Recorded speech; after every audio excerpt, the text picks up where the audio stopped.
What's up, everybody, and welcome to the Super Gamer Boys. I'm JJ, and I'm your host with the most on this show. It is so good to see you guys here today. The show's been ransacked. Thank you for coming to the Super Gamer Boys. And with me, as always, in the studio, come on, we couldn't do it without him, Adrian Homeboy Holmes. He is the heavyweight podcasting champion. He is the king of all video games. Oh, wait. You're the king. You're the heavyweight. But you're the king. The king of all video games, Adrian Homeboy Holmes. How you doing today, Adrian? Hey, what's going on, JJ? I'm doing good. How about yourself? Oh, man, I couldn't be better. It's one of those days, and I'm so happy to be here in the virtual studio with the flippity flop and all that good stuff. Guys, don't forget, we've got a third wheel, the third man in this booth, and he is actually third in succession of awesomeness on this show as well. Put your hands together for the one and only Garrett Morlang. How you doing, Garrett? Woo! In lieu of certain events, or certain recent events, hijacking was a little close to home there. No. I'm doing okay. I'm doing all right. I'm doing good. I'm here. I'm ready to talk about some video games. Let's get to it. Yes, I don't know what JJ said. I took my headphones off and walked away after he hijacked the show. But so you could have said anything. You could have said anything there. I probably and I've been known to say anything sometimes when I have a microphone in front of me. But no, I just said nothing but good stuff, Garrett. Right. And it's your show. You're the host. You go for it. Now, I'm just going to say this. You have been on a streak with saying very nice things to me lately. Just the other day, you know. Whoa. He's going to deny this, but he did in fact call me a sexy man. So I never said the word sexy. I don't even know if my wife has ever called me sexy, but JJ, I'm going to hold on to that. JJ, I'm going to hold on to that for a long, long time. I really appreciated that the other day. I said you're a very good-looking man. I said you're very good. You're a very attractive young man. That's the word close enough. sexy. The word sexy was definitely in there somewhere. I never used the word sexy. Not in my vocabulary. You definitely did. Not in my vocabulary. Yep. So the sexiest host of the show, Garrett Morlang, is here. Your host, Colonel, Dad. Is that all my titles? I don't even know. Because of the way we started the show, I literally... Is that weird that I don't know how I normally intro the show? Because it's one of those things where it's muscle memory. And now that we've started the show, I can't remember what I normally say at the beginning. It's weird. I don't know. I guess next week I'll tell you what I say at the beginning of the show because it'll be all muscle memory. The important thing is to work out other muscles so that way, those things don't atrophy. And then, you know what I mean? You could build up other muscles inside of your body. One thing that builds up muscles really well? Nope. Dubby. We're not there yet. Not there yet. You got to hold on a little bit longer. I'm ready. Boy. All right. Well, yeah, I got JJ. I got Adrian. I'm here. Let's get going here, huh? Let's just get into it. I feel like this is going to be a chaotic show tonight, and I cannot wait.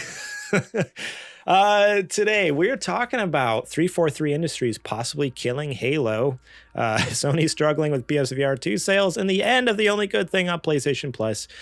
But first, let's give a quick shout out to our Patreon producers, Bumble Smash, Eddie Martin, and Kajoma01, and our Super Gamer sponsors, Julie Bates and Mama Mare. If you want to be awesome just like those folks, head over to patreon.com/supergamerboys where you can support us, starting at just $1 a month to get episodes early and ad-free, such as this show and show hosted by our very favorite co-host, maybe the best co-host on the show, Adrian Holmes. Oh, Adrian. No, right. Super Gamer Book Club. That's right. New episode live right now. Chrono Trigger featuring Eddie and El Chizo over there. Go check that episode out. Fantastic. It was a lot of fun playing this classic game, my first time. And Eddie and Chizo at the beginning of the episode had opposing views, and by the end, I think they worked it out. To a middle ground. Yeah, it was pretty good. There was a lot of taking some swings and blood, sweat, tears. We cried together. All sorts of emotions, range of emotions. So go check it out. Bonded, trauma bond. Yes, exactly. But if you're on the fence about supporting us over on Patreon, you can also check out the free feed. Go to any of your podcast service or over at youtube.com/supergamerboys. And you can listen to the Legend of Zelda Link to the Past episode featuring Nintendo Cartridge Society. We had Patrick and Mark on that one, and it was another fantastic one. 2 Super Nintendo games. Look at that. Upcoming this month, we announced it last week that we were going to be doing Hi-Fi Rush, and I believe the guest has been confirmed. It has. You want to tell him? Go ahead. It's your show. You do it. Oh, well, okay. We have none other than, I don't know if he goes by many a name these days. So we have Mr. We'll start off with his Twitch. That's his. His Twitch. Okay, no, we can do his Twitch. It's don't- twitch.tv/Trouser Schnauzer. Yes, you heard me correctly. He's back. He is. He's been taking a little time off, trying to recuperate, and in the meantime, he's been making a lot of music under the artist name DJ Trues, and a lot of it is actually very good. We should probably ask him if we can. Oh yeah, that'd be sick. I'd love to add it to a playlist, have it play in the background of our show. Yeah. So he will definitely be a great addition. I love having him on when we have like more rhythm focused games because he is such we did Cadence of Hyrule with him, correct? Yep. Yeah. And that was the rhythmic Zelda game, the dungeon crawler. So that was awesome to have somebody who has a background and a focus in music. So I would love to hear, just pick his brain about how he works and how he perceives, games like these. So I can't wait to hear his thoughts. Heck yeah. Well, we'll talk more about our Patreon later on the show. Before we move on here, I do want to give a quick shout out to Jack Sriracha and Yate for allowing us to use their music on our show. Definitely go check them out. Links to their works are in the show description below, Apple Music and Spotify. So go give them a listen. Fantastic music. And who knows? Maybe we'll add DJ Trues. Is that what it is? Trues? Trues. Okay, DJ True's the list soon. I don't know. Yeah, that's a good idea. We need to reach out to him. That'd be sick. All right. It's now time to check the mail. I've been told not to do it. Oh, right. I forgot. We did have. I was. That's right. That's right. He's on. You're on probation for a few weeks. Yeah. Yeah. For some reason, it's stupid, but whatever. It's probably because of your mailman that sounded like a little bit like this. No, he didn't talk like that. He was Irish. The way I recall it, I'm talking about Irish. This mailman right here. This mailman talk like this. He did not. Coming out of your white mouth. I know. Is that what we talking about? No, I didn't say that. I never did that. Can't be proven. Look at you squirm. That's not what happened. I love you make it sound horrible. I love it. I love that JJ is feeling so uncomfortable. So good. Because nothing usually doesn't. It does nothing gets to him. No, he's red as a tomato. No, guys, that's diabetes. No, it's not done affecting me. No. It's all right. It's all right. I got the show questions this week. They're in my bag of dried apples that I've been eating. So let me pull them out here real quick, and don't ask me why. You 7? What? What are you, like 7 years old? What is that? Well, That's not a snack for an adult man. You don't eat organic dried apple chips? No, if it doesn't start with the word bake or end with the word then I don't eat it. That explains the diabetes. Full circle. It all makes sense. Yeah. Oh, man. All right. Well, this first question comes to us from Sir Prince-a-Lot, and they ask, what's the most embarrassing gaming memory that you have? If you guys need a moment. Oh, no, you do? Okay. So I am a very big fan of the Sims series of games. And there is an activity that you can make Sims do. And I'm not going to go any further than that because I think you can kind of infer what I'm going into. And one time that was happening and a family member walked in and I didn't know what to do. I just had to let it happen. Of course, I got in trouble because I was a child and I shouldn't have been, doing that. But yeah, that was very embarrassing. I didn't know how to stop it. They really liked each other. And look, okay, but yeah. You should have just turned around your chair and be like, we're all adults here. Come on. As this like little kid, just like, we can be grown up about this, right? Oh my gosh. Yeah, that would be pretty embarrassing. For me, it was, what year did Guitar Hero 3 come out? So mine, it was like 06 or 07 or something like that, wasn't it? Yeah, because it was 360. Yeah, so it had to be 06, 07. Yeah, somewhere around there. October 2007. So at this point, I'm a good, I'm 14 years old. Is that right? So I'm not a young child. And my cousins, we had played Rock Band, or not Rock Band. Well, yeah, we had played Guitar Hero 1 and 2 and Rock Band like a ton at this point. Because, Rock Band came out like the month after Guitar Hero 3 there. So this was like December, Christmas time. Everyone's getting their game. So my cousin got in Guitar Hero 3 and everyone's excited to jump in and play. Mm-hmm. And I was getting ready to grab the controller. Or it was like my turn next. I'm like so stoked. They're getting to the end of the song. And if you remember, one of the venues was basically at like a strip club, or it's like a bar or a club, but in the background, like on certain songs, there's like these neon lights that showed like the dancing girls on poles and stuff like that. And I remember my parents, or one of my parents, I don't remember which one now, came into the room and saw that, and it was just like, probably my mom, to be completely honest. Walking around, was just like, you're not playing that game. It sounds like we have similar stories.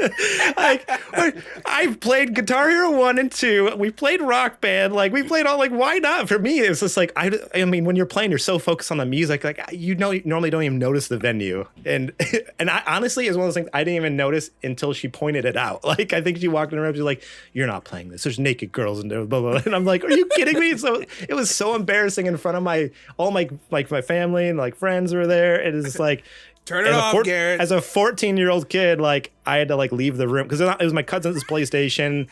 They were playing and like, no, like, you gotta leave the room. So like, dang it. Or I think they eventually ended up changing because one person got Guitar Hero, the other person got Rock Band. So they eventually switched to Rock Band so I could go back in and play. But I was like, the most embarrassing thing to be like, sorry, you're not allowed to play because there's like a neon sign that's like vaguely sexual, like not even really, because it's like a weird neon blur on PS2 or PS3 or whatever it was. Oh man, it was, yeah, very embarrassing. You go in there and you sip your juicy juice until they get done.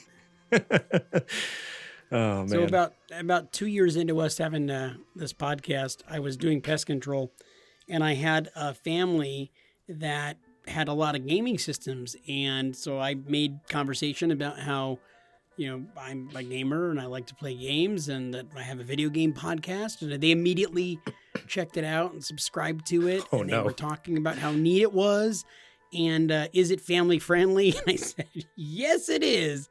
And I remember I think this last episode, Garrett might have dropped a couple. Let's just use the word Garrett in place of JJ for sake of argument, right? So, but that wasn't the embarrassing part, because that was later when I was like, oh no, they're going to go listen to that show and it's not clean. And Garrett always would, delete me out. At that point, I was probably doing either the delete or like with the add comedy. It was like the beeps, like bleep. Yeah, beep, you were beep, beeping it even when I wasn't saying anything, but it added a lot because then you're like, oh my gosh, what did he say? So it was fantastic. But no, they were talking about their gaming love, and there was a 6-year-old kid that was there, and he was playing video games, and he had the stuff up on the screen, and it was like some kind of a Mario game, and they were like, oh, have you ever played this one? And I'm like, no, we're having a conversation. And then he's like, you want to play? And he hands me a controller, and we start playing against each other, and he beat my butt like I was Floyd Mayweather's easiest opponent. I mean, he just decimated me and like destroyed me. And then as he gets done smoking me, he looks over at me, like side eyes me, and he goes, thought you had a video game podcast. Trash, old man. And I was like, he's 6. He just called me trash. And I was like, here's your controller back. Like I had nothing left to say. I was so ashamed. I was so ashamed of myself. You packed up your sprayer. I just walked slowly with my head down. Walked out, head down, walking shame. So embarrassed. I'll never see you again. He literally looked at me and was like, I thought you said you had a video game podcast. You trash, old man. And I'm like, I'll never forget that look on that little bastard. I mean, that little kid's face. Careful, they might still listen to this day. They're going to remember that and be like, wait, is he talking? You know what's funny is I just thought of that. I'm like, maybe they're listening right now. And they're like, you don't work there talking anymore. about you, It's fine. Johnny. Yeah, it's fine. You don't live there. You don't work there. Who cares? Man, that's fantastic. All right, this next question also comes from Sir Prince Law, and he asked, what are your musical guilty pleasures? Mine right now is definitely baby metal. So I'm going to be honest, I did not know what baby metal was until I looked it up. Baby and metal I'm rules. in. I am in. Like, I listen to it, I'm like, this is fantastic. How have I never heard of this before? Yeah, what's that musical group or genre or whatever that you're like, it's generally regarded as, not as popular or whatever that you are super into. Can you do me a favor? Like, Yes. obviously there's going to be like a few people maybe listening to this on Twitch. I just ask you to do me an There's one honorary person viewing on favor. Twitch. I don't know Please who it delete is. this and do not put this out on the RSS feed. I just don't want, as we put this out on YouTube, I'd rather people not know that my guilty pleasure is I freaking love ABBA. Like, I'm the biggest ABBA fan, and like I will be singing ABBA? like Dancing Queen. This ABBA? Oh yeah, no, I would be all about it, dude. Dude, put on the Mamma Mia soundtrack, and I'm like, Mamma Mia, there I go again, and I'm like into it. I'm singing, and I'm like, dude, out and proud. Everybody's around watching it. I'm like, I don't care. I love it. I can't stop. I'm not gonna clown you for it, man. Do your thing. Yeah, dude, it's so much fun, upbeat music, and I'll like put it on like if I'm maybe cleaning house or like if I just need an uplifting something, and I'll put on some like ABBA. I just love them. That is awesome. Seriously, like so delete good. that. I don't. Definitely not staying in. No. Sorry. I don't really have like guilty play. Like, I'm not ashamed of anything that I listen to. I would say the most uncommon thing that I listen to that, of course, people here are they're gonna go, what? Are you crazy? But I'd say game soundtracks or like anime soundtracks. I think those are very uncommon in the general populace to listen to. So Right. I would say that would maybe qualify, but I'm not ashamed to listen to those. So it doesn't really count as a guilty pleasure to me. I don't know. So If I don't like it, I just don't listen to it. What? if I could play off of that same topic, like, what are you guys listening to right now? Like, is there something that has got your ear that like you keep finding yourself putting on or listening to right now? Is it a genre or is it like a certain album or artist? I basically cycle between 3 artists, and everyone knows what they are because I talk about them all the time. But it's Low Roar, My Chemical Romance, and 21 Pilots. Like, that's basically my taste. until Adrian started sending me music and I have a playlist called Gifts from Adrian on my Apple Music account. Oh yeah, I forgot. I have some more to send you. And like, I love everything he sent me, but to be honest, like, that's my life for the past, basically since I've had kids for 5.5 years. Like, I don't have time to like look for new music. Like, I just listen to this because in college I used to spend like hours and hours late into the night finding all these new artists and new music, and now it's like, no, I'm just going to listen to the 3 bands that I absolutely adore and I have since 2011. Like, like that's You're a it. creature Like, of habit. yeah, Yep. it's easy and it's comfort food for me. Low Roar is the you're getting newest old. one because I was introduced to it with Death Stranding, but like, that's the new thing to the cycle 2 years ago or whatever, 3 years ago with Low Roar. But yeah, that's pretty much all the main stuff I listen to. I have been cycling back and forth between Tom McDonald. I don't know if you guys knew who Tom McDonald is. He's a rapper, and he's got some really great stuff. And then Jelly Roll. Jelly Roll is like my favorite artist right now. Jelly Roll has got like some. It's like a I don't know. It's hard to explain. It's like kind of a country-ish rock, hillbilly type of music. It's really great, dude. Like, he's been on like the Grand Ole Opry stage singing country type music, and but he's been all over the place. He's got some great rock stuff. He's really good, and he's a big fat guy. So yeah. Anyway. My thing lately has been a lot of times when I put on music, it'll be not actively listening to it. It'll be something that can help pass the time. Like I'll put it on in the car, or I'll put it on as background music in my room when I'm doing something else. So I like to listen to a genre that is Japanese pop songs from the late 70s and early to mid 80s called city pop. And it is very, very good. Like it is surprisingly good. I mean, I've been listening to it for a while now, but that's kind of what I've been on a kick on. Like when I can't think of, what do I want to listen to? I'll put that on, and then it'll just, go through. And there's like I said, a decade and a half of that kind of music. And it's just, man, it's so varied for being the same genre. And there's a lot of different artists and different sounds, but it all has like the same DNA, if that makes sense. So I would say, to whoever's listening, give it a shot. Just go in your music service of choice and just type in city pop, and it'll come right up. Huh, that's awesome. I'll have to check that out. Add it to my list. Gifts from Adrian. Yeah, I feel like I don't necessarily have any guilty pleasure. I mean, unless you just look at how sad my music rotation is, I guess. I'm trying to help you. I'm trying to pull you out. Trying to help me. I think the only other thing that's not really guilty pleasure. I don't know. So, because earlier I was trying to think about this question. An artist that I really enjoy, that I feel like most people I talk to have some issue with him for whatever reason, and everyone has different issues with him, and the internet at large has issues. Like, he just tends to be very divisive, and I actually love his stuff. So it's less guilty pleasure and more just he's generally disliked. Is Macklemore. I love his stuff, but some people absolutely hate him, and I'm like, yes, I love it. But of course, I'm just I'm a white dude who's into the goofy white rapper. So I don't know. Maybe I'm just playing into the whole shtick. You're his target audience. I'm the target audience. Yeah. He is definitely a goober, but I'll let you have it. People do not like him at all, and I'm just I love it. It's so good. That's your guilty pleasure right there. That's my guilty pleasure. Macklemore, give it to me. I miss it. I miss Ryan Lewis getting the two of them together. That was good.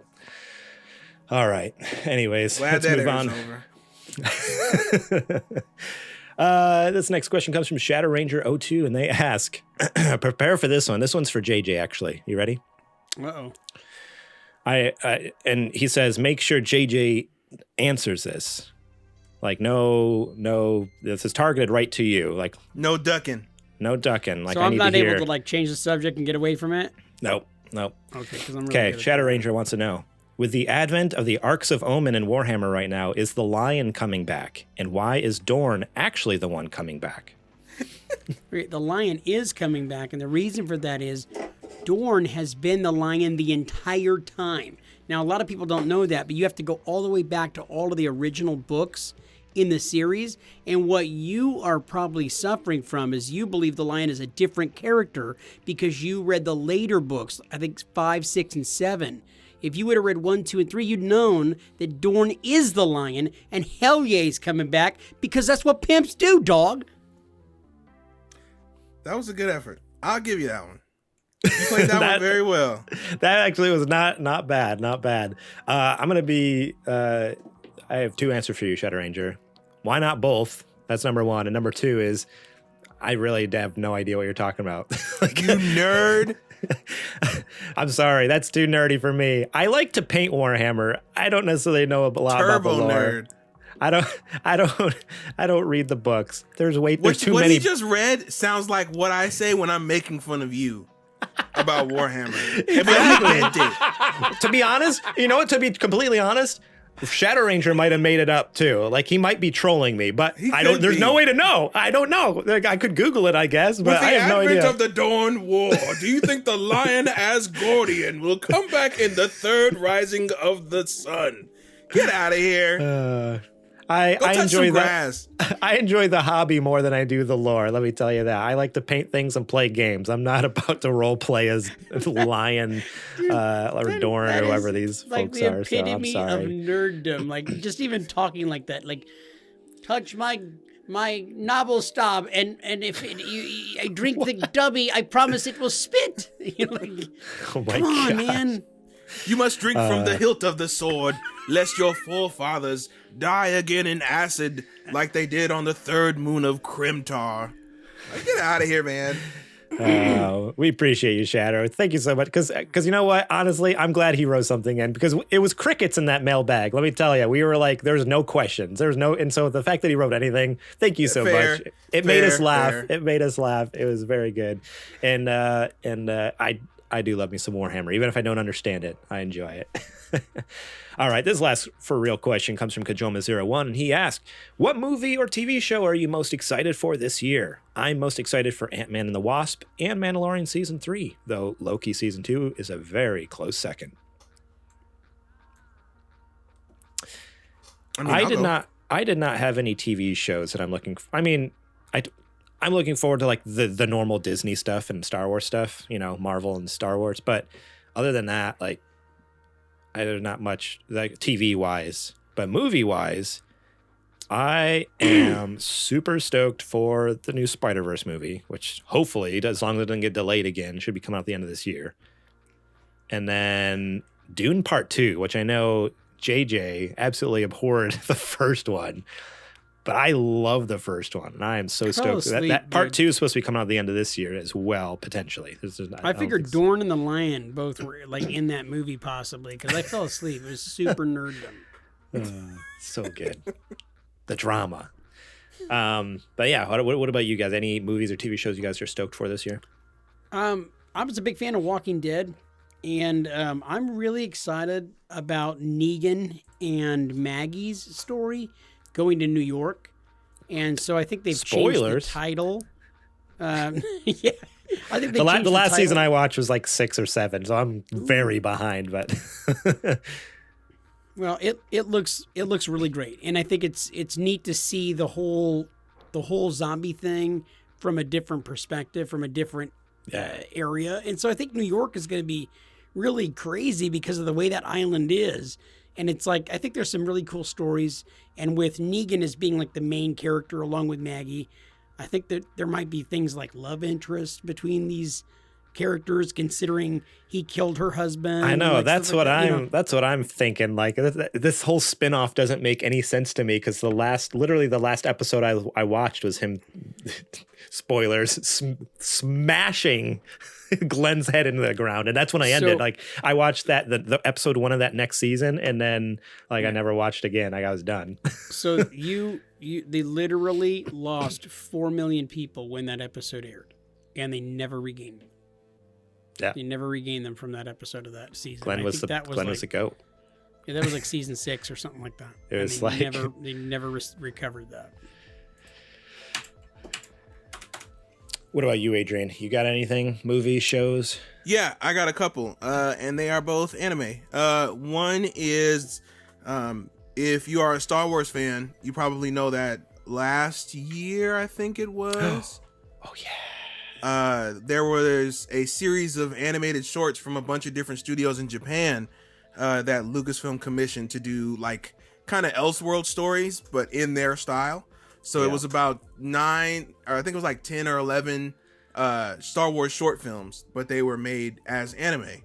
And this year we're getting a new set of them in May. So this is going to be season 2 of that. So it's a whole new set of studios. But this time they're from all over the world. They're not just Japan. So that's going to be sick. Cause they even have the people who make Wallace and Gromit and Chicken Run, stuff like that. They're doing one. Awesome. That's gonna be so sick. I cannot wait for these. I hope it's like kind of like cheeky, like British dry humor too, but it's Star Wars. So, dude, I want it to be so funny good. So bad. Yeah. So we got that coming in May, and then so this movie is made by the same director he's done the movie Your Name, Makoto Shinkai, and he's very good at making romance projects. That's the genre that he's most comfortable in. And there's a new one coming out from him, a new movie. Well, it's out in Japan. It came out late last year, but over here it's supposed to come out pretty soon. It's called Suzume. And so far as I'm concerned, he's been on a roll. He has not missed. So any project that has his name on it, I'm going to go see. And yeah, those are the two that I'm looking forward to. At the forefront anyway. I'm sure there's more stuff that I can't remember that I'm excited about. Oh, yeah. Oh, and more Last of Us. Heck yeah, dude. So good. If you're not watching The Last of Us, you're messing up. Like, you need to go... Just take it, just put it right here, man. Right in the vein. Get a subscription, borrow someone else's subscription, HBO Max, whatever it's called, Plus, Max, Ultra. Get it, because The Last of Us is fantastic. The parts of the show that are staying true to the video game are great, but then what's even better is the parts of the show that they're changing from the game. Like, that's honestly been fantastic. The best part. Like, the best part of the show is all, like, it's great to have that fan service, like, oh, this is like an exact recreation of the game. And then, like, to also have those moments like, no way, like, total left turn, throw you off. Oh. It's not just the new creations with those same characters, but it's also some of the backstory that you hear about some of the stuff that they're making up in the show, and it's like, oh my gosh, that would have been so fantastic. It's like expanding the universe, yeah, fantastic. Like, you're just getting so much more of that world that we didn't get in the game. So, go watch that show. So good. All right, that is it for the mail. Now it is time for the nerdy nudes. It's now time for the nerdy news. Wow, that was a long one. You really went all out with that one. All right. This first story comes to us from IGN, written by Logan Plant. Halo Infinite reportedly scrapped new story content amid studio shakeup. Halo is reportedly staying at 343 Industries, but the franchise's direction is unclear amidst layoffs and a pivot away from Halo's slipspace engine.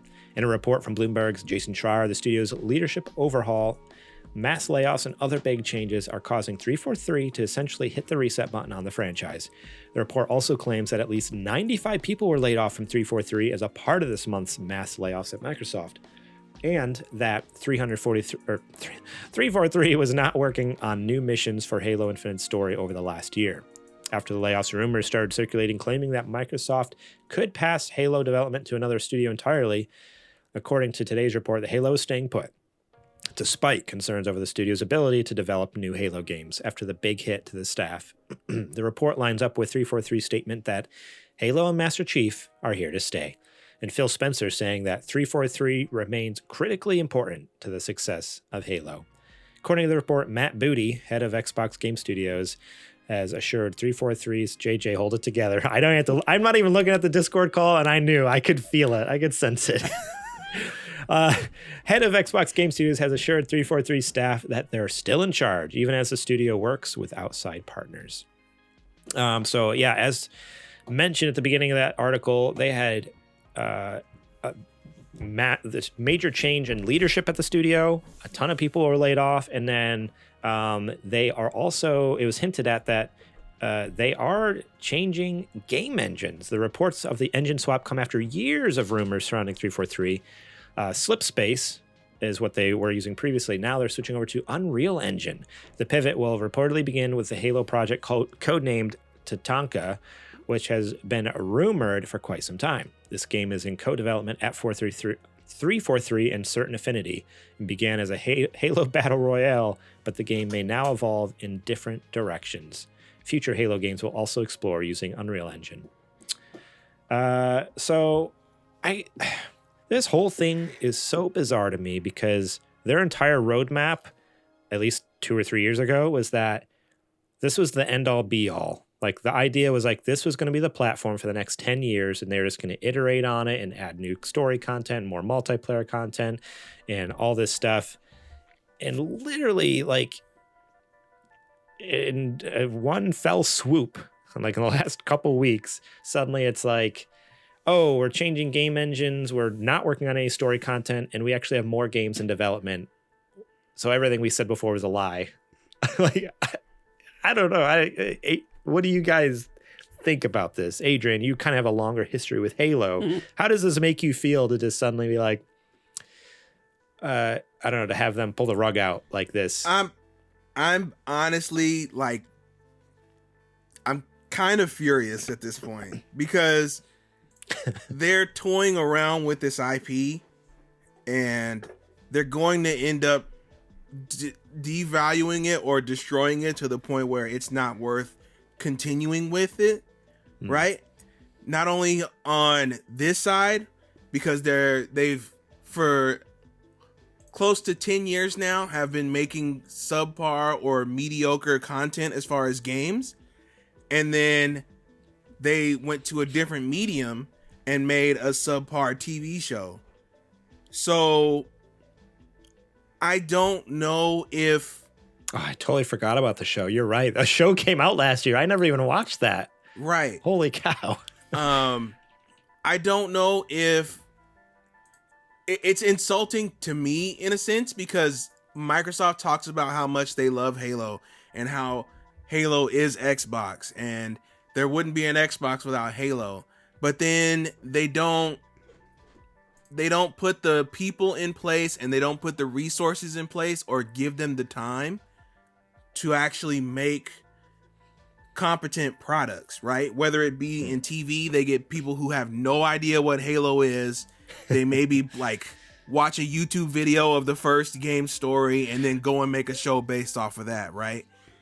And then in the game space, you have a team who is not experienced enough as far as knowing what to put into a game like Halo, right? They can make good gameplay as far as like shooting is concerned, but knowing what makes a Halo game, they have no semblance of understanding of what that is. Yeah. And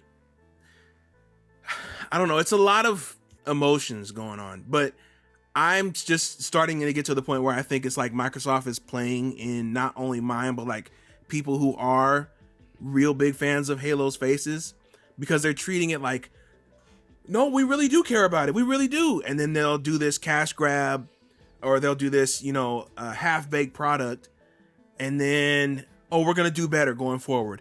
And then the next time they say they're going to do better, they put out another subpar product. So do you care or do you not care is what I'm trying to figure out. Because if you don't care, just say that or don't make Halo stuff anymore. I would rather you not make any more Halo stuff than to keep putting Halo subpar products out and being like, no, we love Halo. We really do. No, you don't. You don't. Because if you did, you would make sure that products are good, made by people who care about the IP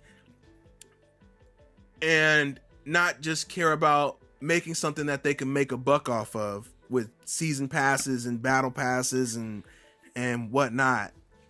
And using the Halo name because it's popular to get your TV show off the ground, which clearly was supposed to be something else, but they put a Halo skin on it. Right. Yeah, I don't know. I'm very frustrated because I feel like I'm being taken advantage of. Granted, of course, all, big companies, that's their goal is to do that to get money out of you. But I don't like it. I don't like them using the facade of caring when they don't. Right. And it's never been more evident than it is right now. For them to keep saying like, it's our baby, we care, right. We care, it's our baby, it's our baby. It's like, is it though? Like you guys are leaving it out back in the dumpster right now. Like it's raining. Like go get the baby. Like what are you doing? Like if I'm Microsoft, the very last franchise that we worry about, like if we didn't have any other franchise to put on our console, right? we're gonna have Halo. If Microsoft didn't buy any other studio or any other entity or working with anybody else, the very least you're going to get from a Microsoft game studio is a Halo game, because that's how in Xbox's DNA Halo is at this point. So for them to not see Halo that way and say that they do when their actions reflect otherwise, that's not okay. And I have to put, and it's not just Phil, it's everybody who's involved with it. Yeah. You know? Yeah, I mean, which is crazy because, I mean, I guess it's still crazy to me that the earlier games were so good that it really, you're right, it is in Xbox's DNA, because really only the first like 3 games were good. And beyond that, like everything 343 is touched, and they've put out. No, first 5. 1, 2, 3, ODST, Reach. Okay. All right. I always forget about ODST and Reach. Right. Mm-hmm. I guess as far as like the numbered ones though, like the non-Bungie like games. Yeah. But yes, but anything like, that Bungie hasn't touched basically. Yeah. That 343 is done. Like hasn't been good for a while. So it's still crazy to me that that people still feel it is in the DNA of Xbox, when in reality it hasn't really been in their DNA for like 10 years. Right. Like, bro, you put them on the back of the Series X and Series S box. Really? Yeah. And this is what you let the IP get to? Okay. Now, do you think it's a strategy where they make it as terrible as possible so then they can make a comeback in like 5 years and make the best game freaking possible? Like, hey, let's drive it to the ground and then just like, check it out, we remade whatever. And it's like amazing.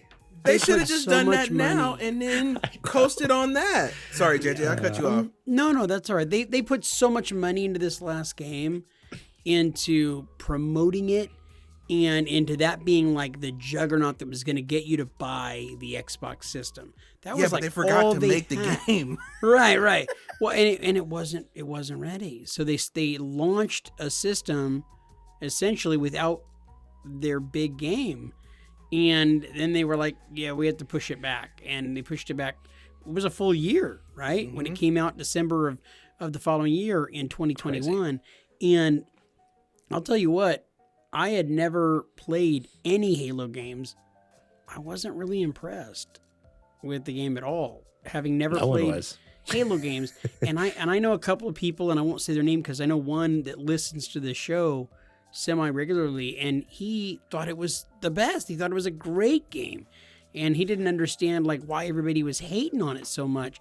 And I couldn't really articulate, other than I felt like it didn't have a soul. It was kind of a heartless game. There it is. Yeah, it's the only way that I can describe it. And I've played since then, I've played 1 and 2, and I thoroughly enjoyed both of them. I thought they were fun. Oh, you got to play 3. Different. 3 is so totally freaking good. Different. Really? Yeah. So I haven't gotten that far. 3. So I actually played 3 first. I got a 360, played 3, and then went back and played 1 and 2 later. But like 3 is fantastic. So good. Yeah. Those earlier ones. But yeah, I agree with you, JJ. I think that's exactly what's going on. And it's unfortunate because, again, this is the foundation of Xbox was founded on Halo, and for it to be treated as just like a, discarded like a dirty rag. It's just like a side project, or no, this is the this is an instance where you can show like the elitism, right? Like Halo, everybody talks about Xbox being Halo, Gears, Forza, right? Realistically, it should be Halo, then Gears and Forza, then everything else, as far as the magnitude of impact that it has had on the Xbox brand. Yeah. So the fact that it's not shown the utmost, like it's not given the highest priority, it's a problem. Yep. I don't know. We'll see what happens. I mean, they're already in the process of switching to Unreal. It doesn't say Unreal 5, but I assume that's what it'll be, the new one. It better be. Which, if that's the case, it's going to be gorgeous. It's going to be beautiful, and it'll make for a great first-person shooter because Unreal is kind of good at everything. It's an engine that works good with a lot of things. But they could have done that already. That's the problem. They could have done that a long time ago and probably would have sped up development because it's easier. Like more people know how to use Unreal than this proprietary slip space engine they were using. Like right. And they had people coming in and out of 343 that had no idea how to use those tools. When if you would have had it, even on Unreal 4, if you would have had it on there, you could have probably had a more competent development time. Yeah. It's absolutely makes me upset, man. Absolutely just, yeah, it's the whole situation's ridiculous and it's sad, but hopefully there will be an upswing here. Hopefully with these changes, they can kind of turn things around and, make Halo great again, but I don't know. We'll see.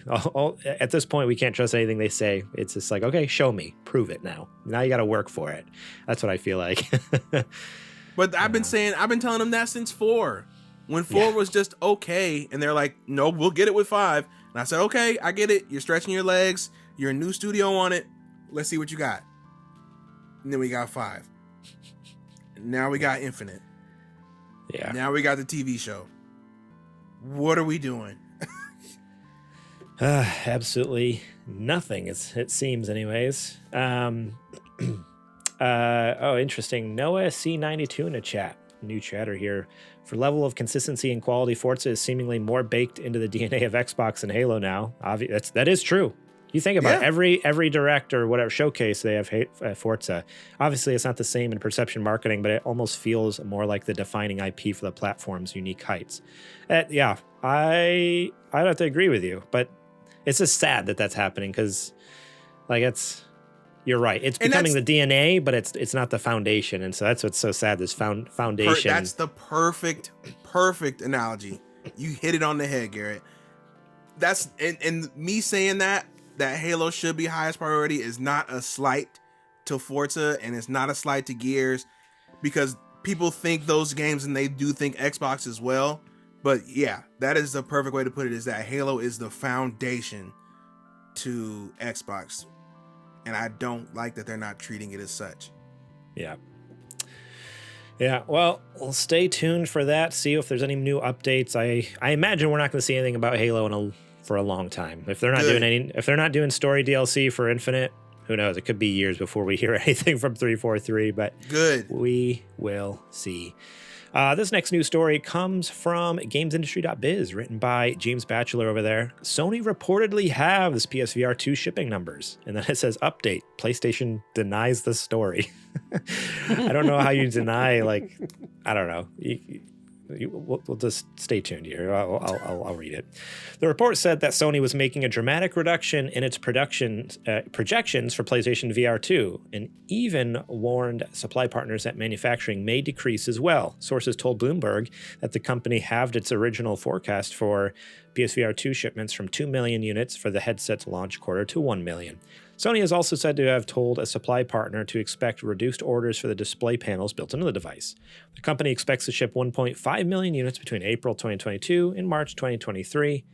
Those dates aren't right because it doesn't even come out until February. So I don't know how that works. But a Sony spokesperson declined to comment to Bloomberg, saying that the platform holder does not discuss its platform inventory. The PlayStation VR 2 is due. I know they totally do. CES was like, we just sold 30 million PS5. They absolutely do. Sorry, Garrett, keep going. No, I thank you for adding that because it's true. I love the commentary. That's facts. They do. The reductions have reportedly been made after disappointing pre-orders. They began sending out invites to game customers. I was one of them, granting them access to pre-order the PSVR 2 in November, but opened this to everyone shortly after. Bloomberg reports that most stores do not have a waiting list for pre-orders, despite the headset being less than a month away from launch. PSVR 2 is due to launch February 22nd. It will be priced, and this is the reason that no one's pre-ordering it. That's my prediction. It's priced at $550. So it is $50 more than the PlayStation 5 itself. And it's $600 if you buy the bundle. So, or actually, what the article says here, I'll read the article. It requires a PS5 console, which starts at $400. So technically, if you buy the digital only version, it's $150 more than the console. So I have the digital console. Imagine spending an extra $150 on, more than what I even spent for that for a peripheral for it. That's crazy.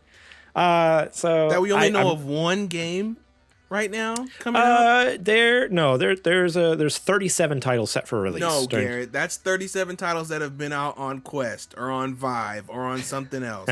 I'm talking about for PS. Why am I buying a PS VR 2? Right now they have one game, and it's Horizon. Let me see here. Yeah, it looks like that's damning. If there's only one game coming out, one exclusive game. Everything else, is like. Gran Turismo 7 VR. They got two. They have two games. Oh my god!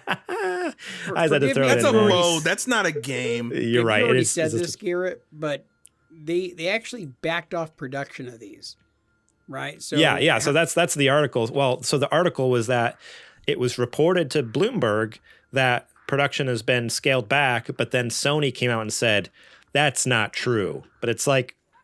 Our sources were like you said it, like it's not like made up, like you said it, Sony. So you're saying that you're lying? Did all the factories you told this to just suddenly start lying? Why would they do that?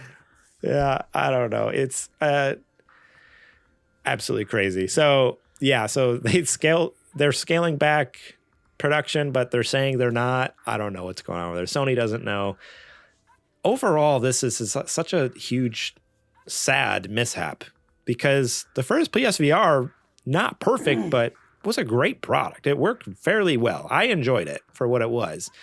The only reason I got rid of it eventually is because I had to pay the rent and, I had to sell off the freaking VR because it collected a lot of dust. But I don't know. Before I heard the price for this thing, like I was all gung-ho. I was like, yeah, I'm getting a PSVR 2. Heck yeah, that sounds amazing. But I don't know.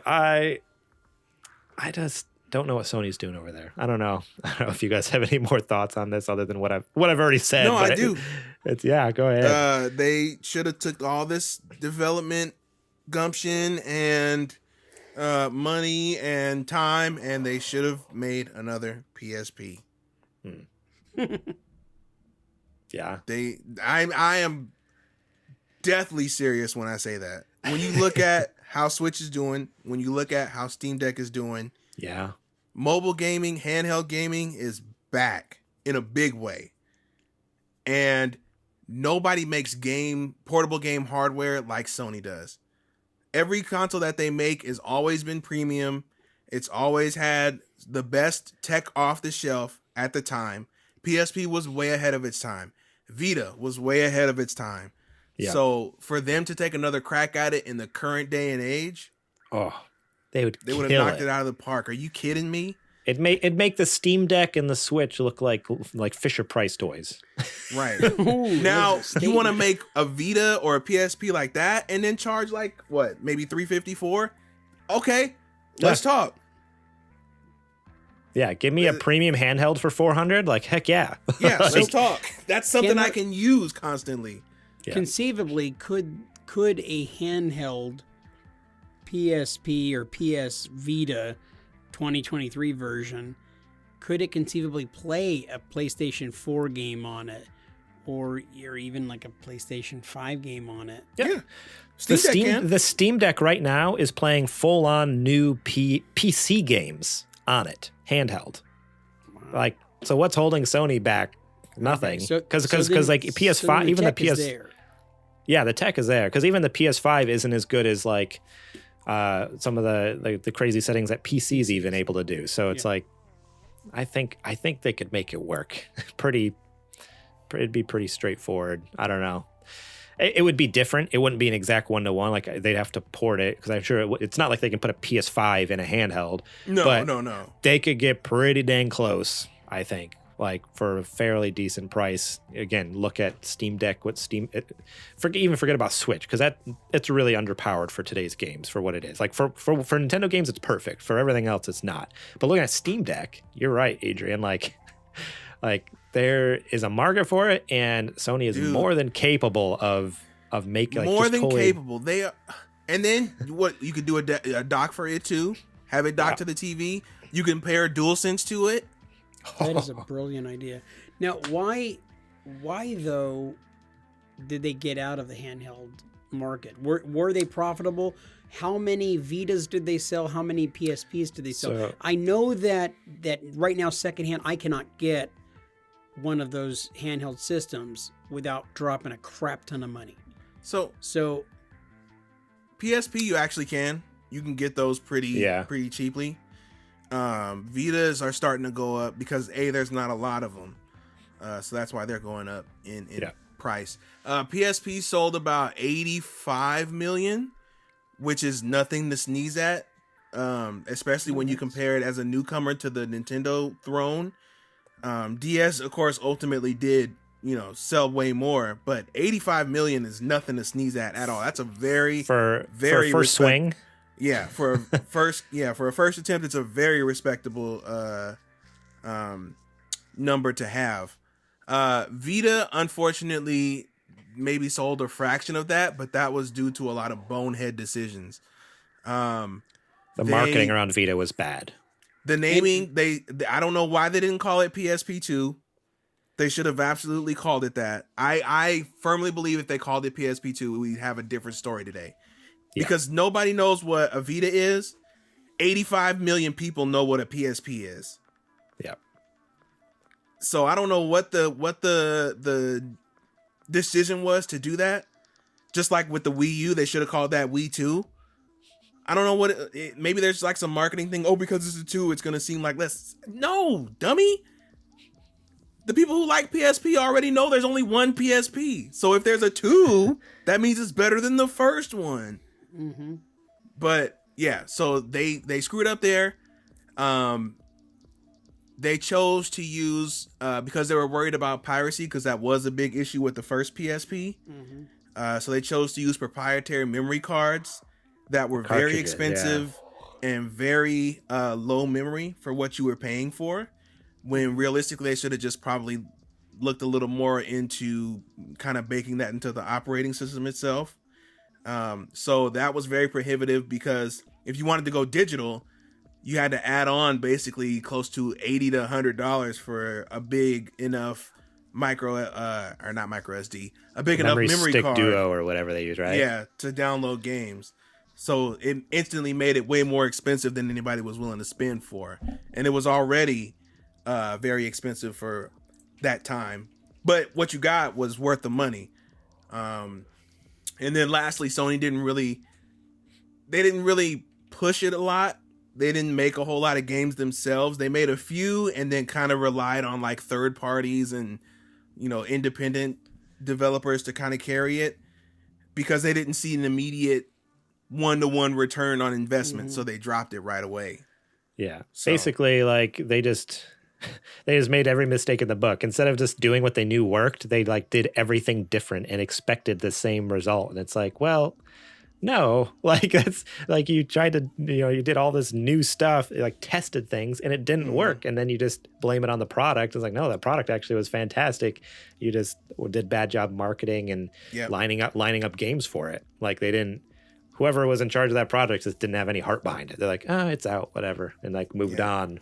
And it was sad. Like, and it also came out, was it the tail end of the PS3 and right towards the beginning of the PS4, right? If I'm remembering right. It was right between PS3 and PS4. Yeah. So I wonder if that's even part of it too. I wonder if that's almost like it was all hands on deck for PS4. So, and they knew it was coming. So it's almost like, let's just get this thing out there so we can move on to the next thing, which shouldn't have happened, but I wonder if that's almost part of it. It was 2012, right? So anybody who's in a PlayStation, you're thinking, do I get a Vita now, or do I wait and save my coins and get a PS4? Yeah. You know what I mean? And I'm sure a good number of people decided, I'm going to do the PS4, which I can't fault them for, right? That's the better choice of the two, hindsight. But yeah, there were many a factor that was working against the Vita that unfortunately did not lead it to be successful. But of their own doing. But I feel like if you really hunker down, and all of this development budgets that they're putting in to PSVR, which really I don't think even the first one was a very great enough return on investment for them to continue with it. I think it would have been a fun experiment, and then, you know, one and out.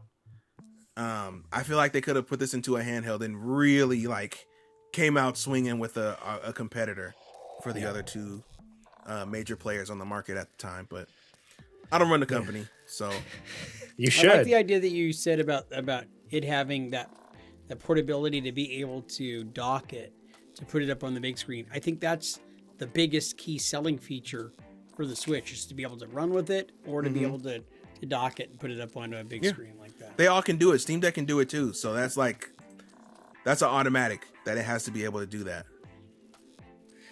Yeah, but we know Sony. They wouldn't have it at launch, and then like a year later it would finally come, and you have to buy a prohibitively expensive dock accessory and all this. I would. If my name's on the PSP project, it's ready to go. Yeah, we're not doing anything until everything is crossed off and dotted, and we got all the stuff shipped in. Yeah, no, and we got a lineup of games ready to go, at least one every 2 to 3 months for the first couple of years. Yeah, no, I have a totally different vision for how this will work. Well, you heard it here first. Adrian's gunning for Jim Ryan's job. Not Jim Ryan's. He can stay at the top. I just want to go over the mobile and handheld division. Okay. All right. All right, Jim Ryan, you can calm down. I know you listen to the show. You're fine. You're good. All right. This last news story comes from Ars Technica, staying in the PlayStation vein here. PS5 owners won't get this set of free PS4 games for much longer. This comes from Kyle Orland over at Ars Technica, like I said. For over 2 years now, PlayStation Plus subscribers who owned a PS5 got access to the PlayStation Plus collection. A set of 19, it says 19, but I think it's actually 20, legacy PS4 games available for free download and play via the console's backwards compatibility. This week, Sony announced that it will be ending this subscriber benefit in May. Current PS5 owners will have until then to redeem their free games, which will remain available on their account as long as they stay subscribed to PlayStation Plus's multiple tiers.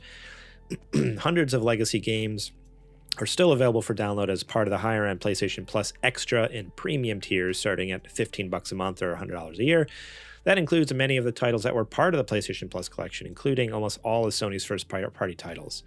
But the PlayStation Plus collection was also available at the cheapest essential pricing. So that's kind of who's losing the biggest here is the people who are at essential, unfortunately there. So the article is just talking about what games were included. So it had like Batman Arkham Asylum. No, not even that. Batman Arkham Knight. That would be a game I'd want to play. I'd want to play that game. Bartman. Battlefield 1, Bloodborne, Call of Duty Black Ops 3, Crash Bandicoot Insane Trilogy, Days Gone, Detroit Become Human, Fallout 4, Final Fantasy 15, God of War, Infamous Second Son, Monster Hunter World, Mortal Kombat X, 10, Ratchet and Clank, Resident Evil 7, Biohazard, The Last Guardian, Last of Us Remastered, Uncharted 4, A Thief's End, and Until Dawn. So some of those games, like I said, are still available if you have that extra premium tier. So if you're spending like $120 a year or whatever on a subscription. But yeah, if you're at Essential, all of these are gone. I don't understand what Sony's doing. Like they're swinging and missing with the PSVR, and then with their PlayStation Plus service, and they revamped it. It's just like chaotic. It's so chaotic over there. I just don't understand what their end goal is. Well, that's really the only reason to have the PlayStation collection, or to have PS Plus, is for that collection. So I, for one, have PS Plus, and I'm getting rid of it immediately, post haste. There's no reason for me to keep the $10 a month service when the games that have been being presented on the monthly games have not been good. They've been really bad lately. This month, Ollie Ollie World is up there from our friend of the show. Actually made the game. He's one of the many people who made the game. But so make sure to download that one at least. But yeah, anyways, you can carry on. No, so I'm blown away by some of the games that are being added on there. Or like, oh, that's been available on Game Pass for like 3 months. You know, it's like doesn't make any sense. Yeah. Yeah, with the massive library over at Game Pass, like it doesn't really make sense because you're right. A lot of the games, very few PlayStation exclusives come up on as free games. Most of them are like, it's a lot of third party random stuff, sometimes an indie game here or there. And yeah, it's a lot of stuff that's been on Xbox for a while. So every once in a while you get lucky with a PlayStation exclusive, but not often. Like I just don't see very much value there. Now, something that I didn't realize until Adrian told me before the show, and I did read it in the article here, but you were mentioning, Adrian, like there's still a good chunk of games though that are free in the subscription, right? So it's not like completely cut off. It's just a certain collection that's going away, correct? Right. So with the PS Plus premium tier, you actually get way more titles than either of the other two by far. And a good number of them are actually like current gen exclusives. So like the Ghost of Tsushima Director's Cut you get as part of the program. You get the Death Stranding Director's Cut. Returnal is on there. Spider-Man Miles Morales is on there. Just pretty much like a plethora of different like marquee titles are part of that service. So the premium, in my opinion, is actually worth it if you are looking for that kind of a game or that kind of experience, and that's in addition to everything else. Right.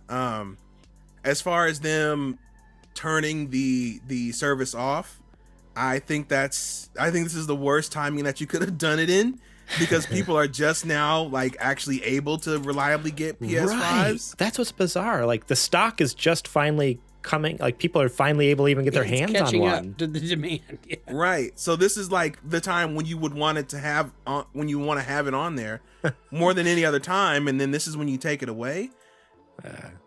But then you could also, with them being a business, of course, well, now that more people than ever have it, they can just buy it and we'll get all that money.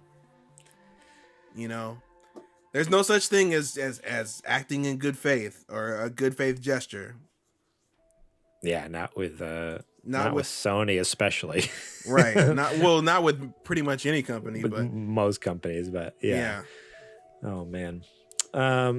So yeah, if you are a PlayStation Plus subscriber at all and you plan on sticking with it, make sure to go grab those titles, because like I said, once you add them to your account, like I added them a couple years ago when I got my PS5. Did I just get it last year? I don't even remember when I got it. And you have them as long as you have a PlayStation Plus subscription. So I'm good to go. Make sure you go grab them as well. But Noah and C92 in the chat also comments here. He says, I have such a hard time convincing myself I'm okay with paying for PlayStation Plus in the face of Game Pass. And yeah, I think that's all of our sentiment as well. Like Game Pass is such a great value. Like it's fantastic. I don't even have an Xbox, and I still have it because I have Game Pass on PC, and it's so fantastic. I love it. I even pay for the Ultimate so I can have the streaming. Like I don't even have a console. I pay for Ultimate so I can play on my phone, my iPad, like anywhere I want. It's great. Do you ever play on your phone? Yeah, when I've gone on trips and stuff, and I have a game for book club I got to finish, I've played on my phone and iPad, just because you can I can sync my PlayStation controller to my iPad and phone. I can use my PlayStation controller on my phone to play an Xbox game. It's the most bizarre thing, and I love it. Blasphemous. Yeah. I've been thinking about getting one of those Backbone things for streaming. I think that would be sick. Yeah, the new Backbone, they just came out with one, license for PlayStation. I'm like, oh, that looks so sick. Like the white. Oh, it looks so good. But they're like $100. So Backbone, if you wanna sponsor us, send us some units. That'd be sick. We'd review your units for you. I'm definitely down to review them. Are you kidding? Oh man. All right. That is it for the nerdy nudes. It is now time for our Patreon ad.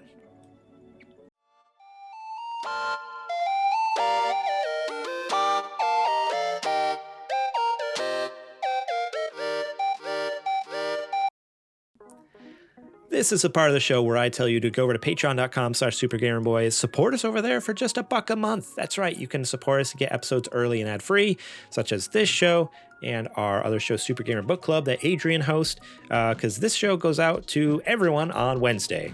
I mean, you guys get to listen to it live on Twitch, but as soon as the episode's over, we take the VOD down off Twitch, so you can't go if you missed it. It's gone, and you have to wait until Wednesday to listen to the whole thing. Or if you support us on Patreon tonight, right after the show, I quick do an edit on it and then upload it to Patreon so you guys have it tonight. You know, tomorrow you could be listening to it before everyone else. You can have instant access to the episode. So think about supporting us there. $5 a month. You can also get the show notes ahead of time, know what we're going to talk about. You can leave your own questions, comments, concerns, thoughts on the listener questions, on the news stories, on whatever, what you plan. Mark up, mark it up. You leave your own, notes on our doc, and we would be, very grateful for it, because it's more fun stuff we get to talk about on the show when we get to read your comments and what you think about things and news stories and such. It's also fun. That's why we do stream on Twitch as well. So that way, people who join in on the chat, we can interact. But if you're not able to hit the chat and you want to share your thoughts, support us over at Patreon, $5 a month. $10 a month, you can be a Patreon sponsor and get shout outs on the show. And then $15 a month, you can be a Patreon producer, where you can be our boss. Pitch us a segment. If you have something that you're dying for us to cover or talk about or do or whatever, support us there, and and then you have access to pitch us that segment. Now, it doesn't necessarily mean we're gonna do it. I just want to throw that out there, or do it for very long, because sometimes they get canceled out of nowhere for no reason. Well, for reasons.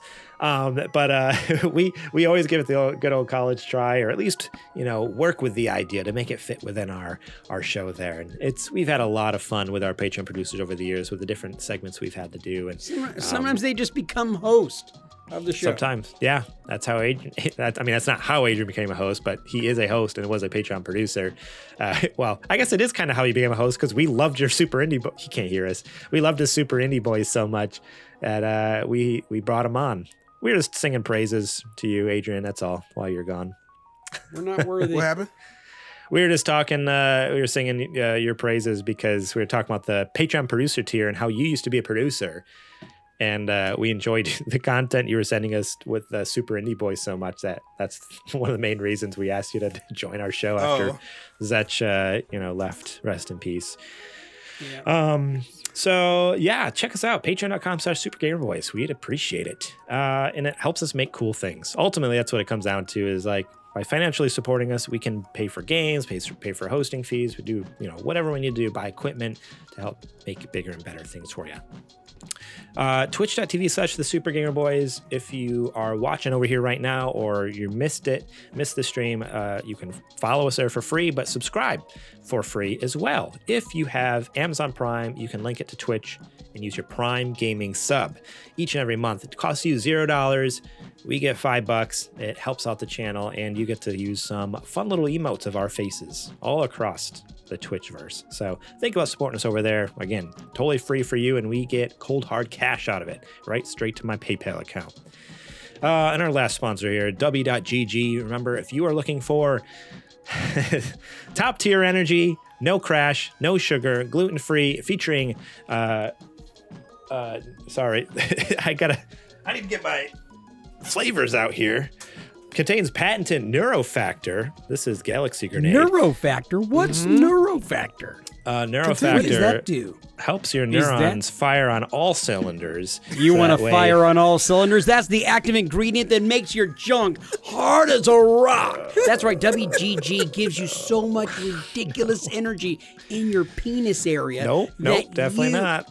And I'm pretty sure. No. Pretty sure. Read the fine print. It is an amazing Garrett, product, it does guys. affect your blood flow, which, your blood does flow throughout your entire body. So, and it's science. It's anatomically, he is correct. All about blood flow, bud. Something you ever had you sit on your leg and it goes to sleep? That's never going to happen. Your stuff won't go to sleep if you're drinking WGG. So go to supergamerboys.com and click on the link. Is there a link?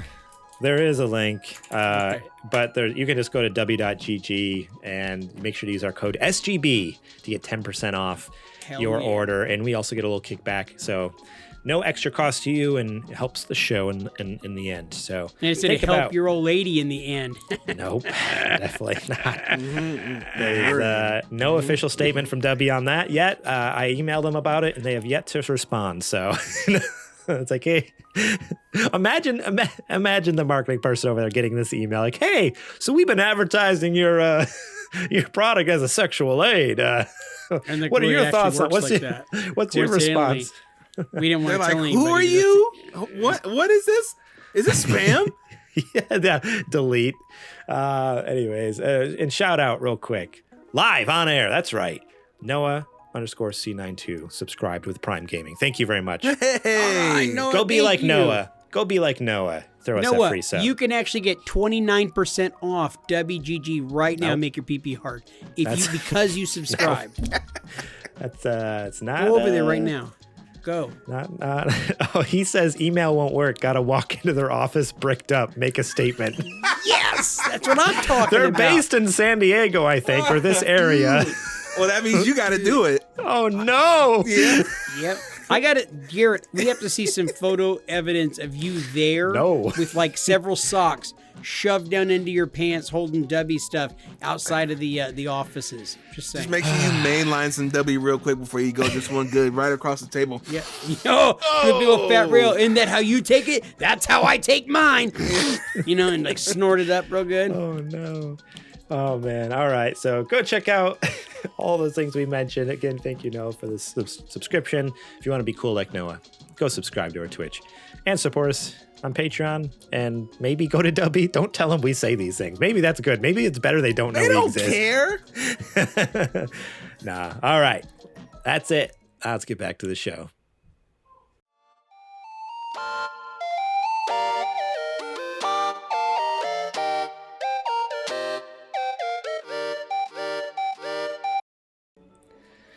All right, it's that time of the show. We're getting close to the end. It is now time for me to ask the question that I always know the answer to, but I have to do it because legally I'm obligated to. JJ. Yeah, hey, Adrian. Me and JJ, we're trying to be cool and official, like, oh, we're Super Gamer Boys. We're making a big thing. We're going to be, make technical jargon and write contracts and stuff. There's some weird legal contracts that you have no idea about between me and JJ. Wasn't in mine. Continue. We'll talk to you about it sometime. Anyways, what you playing, JJ? I've been playing It Takes Two. It Takes Two is a really great game. It's on PlayStation. It's also on Game Pass right now. And so you get shrunk down. There's these parents that are fighting in front of this little girl, and the little girl like makes a wish or some crap and shrinks you as the couple, and then you're like these little small minute dolls, and you have to try to get from far away. Think like Honey, I Shrunk the Kids, but in reverse, where you are shrunk down as these like not quite human dolls, and you have to work together, and it's couch co-op. So the great part about this game in It Takes Two is you sit around with somebody and you can play with them. It's so much fun. I was sitting and playing with my son, and the two of us were playing this game, and it's like, it felt exactly like what it felt like as a kid playing Super Mario Brothers, with my little brother or some of my friends. It was fantastic. That's It's awesome. been such a fun game. I don't know if you guys have played that game at all, but it is the quintessential couch co-op game. I played just through the first level with my wife. I convinced Trudy to play it because I had already kind of mentioned it a couple times, but then she came to me. She's like, hey, have you heard about this game? I'm like, yeah, I've talked to you about it. She's like, oh, well, one of my friends played it with her husband. I wasn't listening. She's like, one of my friends played it with her husband, and like they played through the entire thing and loved it. And so she's like, I want to try it. I'm like, all right, cool. We got through like the first. What? You want to play a game? Let's do it. We played through the first level, and she really enjoyed it, but we just don't have time to play video games together. Like either she's doing something or I'm doing something, and we have kids, and it just doesn't work. So unfortunately, we didn't play more, but it was a lot of fun. Like we had a blast playing through it. Like yeah. I at the time when we picked it up, because around when it first came out, I was almost like, oh, we should make like a Twitch or YouTube series out of this where like me and Trudy sit down and play, like just play together or something. That'd be sick. Idea. But or hey, you're playing through it, JJ. Maybe you can sit down, you and your wife, and play. She's better at games than me. I don't. Because of that, I'd rather not. He's just rather you know not. what I mean? You're like, no. Church and state. You know what I mean? Church and state. Let me just say that. Church and state. Oh, okay. Right. Church and state for your It gaming makes sense in my relationship. head. It makes sense in my head. It's got, separation there. Yeah. Yes, of course. I get. Yeah. Right. All right, that's awesome. I'm glad you're playing through it, at least with someone, because I think you can play it single player, right? But that sounds lame. Like I don't know why you would do that. I played a little bit with Janet too, and so it is fun. It's a very fun game, but yeah, I just happen to be playing it with my son this week. Yeah, and it's great to do that co-op thing where you're working with somebody, and the great part about it is that you really have to communicate. Like, hey, I need you to go do this, and like you're doing your parts. Yeah. To be able to tandemly go further in the game, so it's fun. Yogurt Archangel in the chat just laughs. He says, "Ha ha ha ha! JJ's too proud of himself for that." To be shamed on the internet, playing poorly with your very next poorly. To your life. Oh man, Adrian, what you playing? So in addition to Hi-Fi Rush, which is still fantastic, did you start it? Oh baby, I started it. Yes, it is so good. It's so good, man. What a game! Like, this is honestly, depending on how the rest of the year goes, this is up there. This might be a GOTY contender. I'm just saying. Oh, easily. Oh, in February?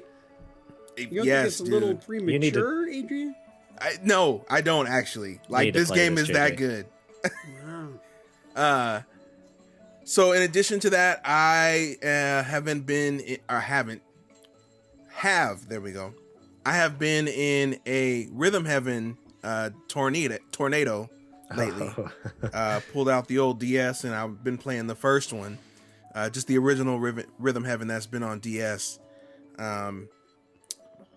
There's something about striving to get to the highest ranking when you're trying to complete a song, and then the way that they rank songs is like, oh, that was just okay, and that's like the perfect thing to be like, you son of a gun, I know I can do better than this.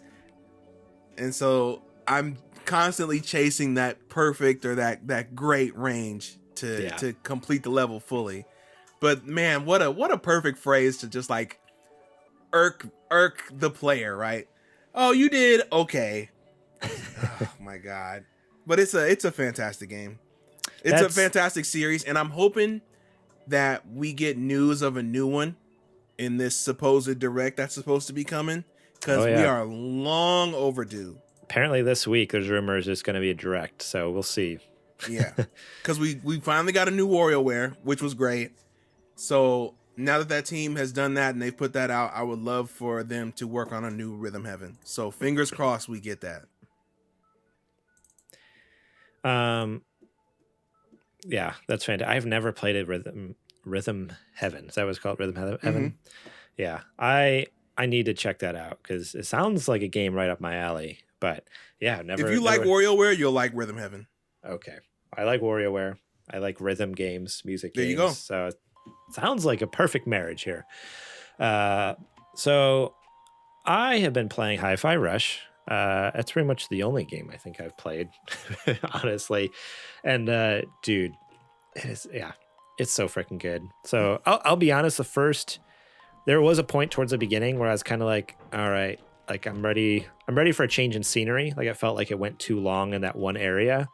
But then like, boom, all of a sudden you get to the next area, like, oh, this is completely different. And then you get to another area, like, this is completely different. It's like, okay, now it was just like, because they did like a tutorial area and then like level 1 back to back. And they both kind of like, and they both were the same aesthetic and feel and theme, of the area. And so I was like, okay. But so I was unsure at first. But once I got past the, level 1, and really got into like the meat and potatoes of the game now. Like, oh man, the mechanics are coming together so smooth. So the idea of the game is, because I don't know if we talked about it much last week, if we even played it really much at all. But the music, there's music happening the entire time, and your attacks happen on the beat. And you can hit the attack buttons at any time, but your attack always happens on the beat. But the closer you hit the button on the beat with the rhythm, then you get modifiers. And you were talking about the scores and stuff with Rhythm Heaven, how you're always just like, oh, so close, so much. It drives me crazy. Like, yeah, the little sidebar, it's like there's like the little like wheel that pops up showing you like what your rank is right now. Mm-hmm. You know, S rank, A, B, C, D, rate, giving you a grade essentially for every battle you get into. And oh man, like that's so addicting to just like, oh, all right, I'm in combat. Let's see how, because they grade you on speed, on how well in time you were, and then also like combos, I think, as well.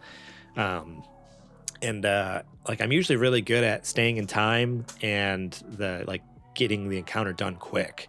Like I get S rank a lot of time in speed, but the hardest thing is like with like the combo. It's the thing, like keeping that combo going continually and not just like it ending or something like that. Like that's what I struggle with. But oh man, it's a fantastic game. The soundtrack's really good.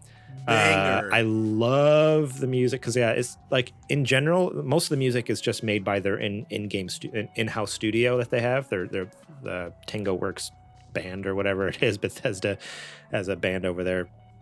But like on each of the boss battles, it's like a licensed piece of music. So like at the very beginning of the game, they have like the Black Keys.